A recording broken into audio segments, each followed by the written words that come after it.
Salut tout le monde, j'avais envie de vous montrer mon jardin en permaculture aujourd'hui et peut-être vous expliquer un tout petit peu le lien entre la permaculture, Ecosia et comment je travaille au jour le jour. Allez, c'est parti.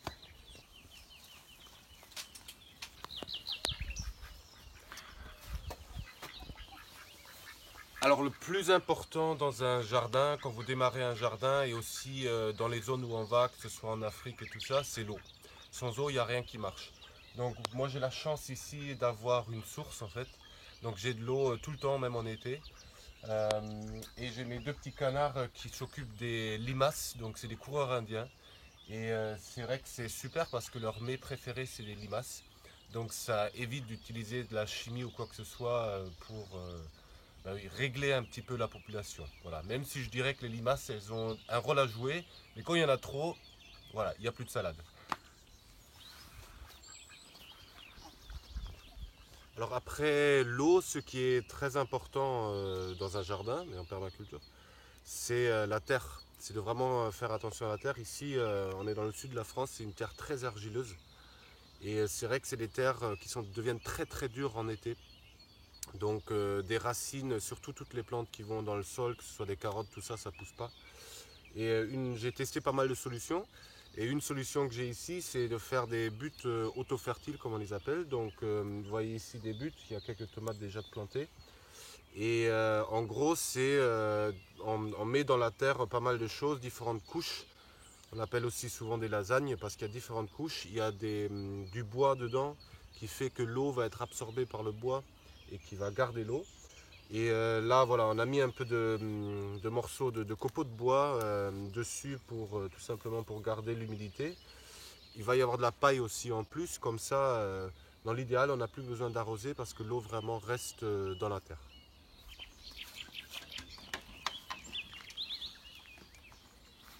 Alors ici on est dans la serre. C'est une serre que j'ai construite avec des vieilles fenêtres. Donc un principe en permaculture c'est qu'on récupère un maximum. On- voilà, il y a pas mal de créativité pour créer des choses. Mais la fondation c'est des vieux poteaux électriques que j'ai récupérés de la mairie. Voilà, ils voulaient s'en débarrasser. Et voilà, la permaculture pour moi c'est tout simplement, c'est au-delà du jardinage, c'est un principe de vie je dirais presque.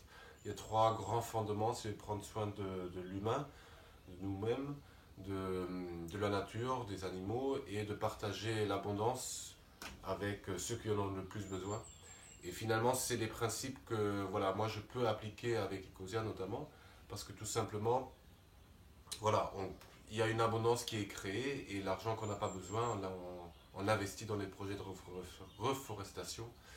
Et voilà, c'est tout simplement ce principe-là, c'est que dans un jardin comme celui-ci, je vais avoir pas mal de choses qui poussent, j'ai pas besoin de tout.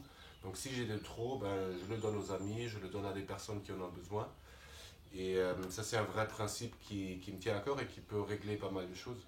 Alors en fonction du terrain qu'on a, que ce soit sur les projets de reforestation ou dans un jardin finalement, il faut toujours voir comment on peut garder l'eau un maximum et s'adapter un petit peu par rapport au terrain. Alors il y a des personnes qui vont dire non, il n'y a pas besoin. Moi j'ai appris notamment avec Sepp Holzer, c'est un Autrichien, qu'il y avait moyen par moment avec des engins de faire des aménagements qui faisaient vraiment qu'à long terme, il y avait un impact très positif sur le jardin. Donc ici par exemple, j'ai commencé à faire des terrasses, tout simplement parce que comme le sol est très argileux, l'eau quand elle arrive, elle va descendre dans la vallée. Moi j'ai envie de garder l'eau et une terrasse comme elle est plate, elle va faire que l'eau elle va rentrer dans le sol. Voilà, donc on stocke un petit peu d'eau et sur les côtés, j'ai semé un petit peu à la volée, un petit peu voilà, différentes choses, des salades, des courges, et que ça va pousser. Alors, je ne vais pas forcément tout récolter, c'est aussi des salades. S'il y a d'autres animaux, des lapins qui veulent les manger, ben voilà, c'est aussi le partage. Mais c'est un petit peu ça l'idée. C'est comme par exemple au Burkina Faso, nous travaillons avec des demi-lunes. Tout simplement, voilà, c'est pareil, on creuse une forme de demi-lune qui va retenir l'eau et qui va faire que les arbres vont pousser beaucoup mieux parce que l'eau va rentrer dans le sol, va rester en profondeur et en temps de sécheresse, les racines vont pouvoir aller le chercher. Voilà, j'espère que cette toute petite vidéo vous a plu. Alors voilà, j'expérimente pas mal encore. Moi j'ai vu des entreprises qui fonctionnaient pas vraiment bien, où on ne prenait pas vraiment soin des êtres vivants et voilà, pas non plus de l'environnement. Et j'ai cherché pas mal et pour moi la permaculture c'est une solution. Elle est beaucoup appliquée en jardin et j'essaie tout simplement de l'appliquer à l'entreprise. Alors j'essaierai peut-être de vous faire des vidéos de temps en temps pour vous expliquer un petit peu comment je fais voilà, concrètement au niveau des réunions, du recrutement, tout ça pour que ça fonctionne. Pour l'instant ça fonctionne très bien, donc je suis très content et espérons que ça continue. Merci beaucoup.